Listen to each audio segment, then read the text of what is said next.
અરવલ્લી જિલ્લા પંચાયત ખાતે અરવલ્લી જિલ્લા કોંગ્રેસ સમિતિના કાર્યકરોએ અરવલ્લી જિલ્લામાં હાલ ચાલતી આઈસીડીએસ વિભાગની આંગણવાડી ભરતી પ્રક્રિયામાં છેલ્લા ઘણા સમયથી ગેરરીતિ અને ભ્રષ્ટાચારના આક્ષેપ સાથે જિલ્લા વિકાસ અધિકારીની ચેમ્બર આગળ સરકાર વિરુદ્ધ સૂત્રોચ્ચાર અને ધરણા યોજી ઉગ્ર વિરોધ નોંધાવ્યો હતો। જિલ્લા વિકાસ અધિકારીને ભરતી રદ કરવાની માંગ સાથે આવેદનપત્ર આપી રજૂઆત કરી હતી। માંગ નહીં સંતોષાય તો ઉગ્ર આંદોલન છેડવાની ચીમકી ઉચ્ચારી હતી। અરવલ્લી જિલ્લાની અંદર આજરોજ કોંગ્રેસ પાર્ટી દ્વારા જે પ્રમાણે આંગણવાડી તેલાગઢની અંદર તે ભરતી પ્રક્રિયાની અંદર જે ભ્રષ્ટાચારની બુવાઈ છે એની માગણી સાથે આજે અમે અધિકારીશ્રીને આવેદનપત્ર આપ્યું।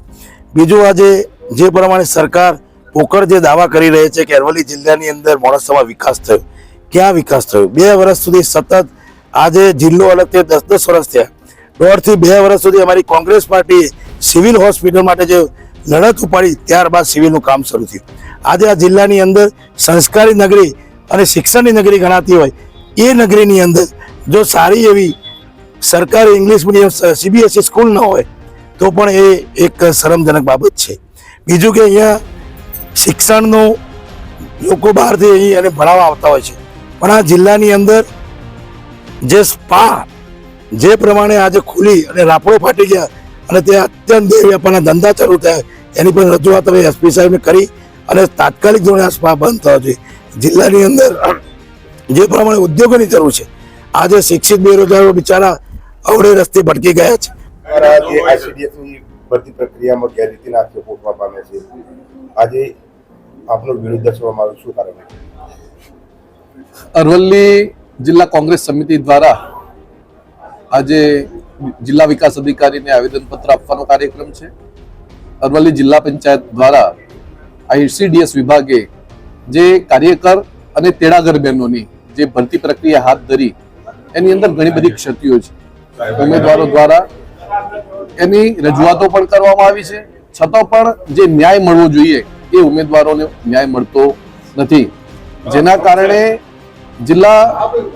અરવલ્લી જિલ્લા કોંગ્રેસ સમિતિ દ્વારા આજે આવેદનપત્ર આપી અને આ તમામ ભરતી પ્રક્રિયા ફરીથી થવી જોઈએ, અગાઉ જે ભરતી પ્રક્રિયા છે રદ થવી જોઈએ। સાથે સાથે કેટલાક ઉમેદવારો દ્વારા અને જે અલગ અલગ રીતે જે વાત આવે છે એની અંદર ભ્રષ્ટાચાર ક્યાંક થયાની પણ બૂમ છે, એની અંદર પણ ન્યાયિક તપાસ થવી જોઈએ એ હેતુસર આજે જિલ્લા વિકાસ અધિકારીને જિલ્લા કોંગ્રેસ સમિતિના સૌ આગેવાનો દ્વારા આવેદનપત્ર આપવાનો કાર્યક્રમ છે। તમારી શું માંગ રહે છે? ભરતી પ્રક્રિયા ન્યાયિક રીતે થઈ નથી એટલે આ ભરતી પ્રક્રિયા રદ થવી જોઈએ।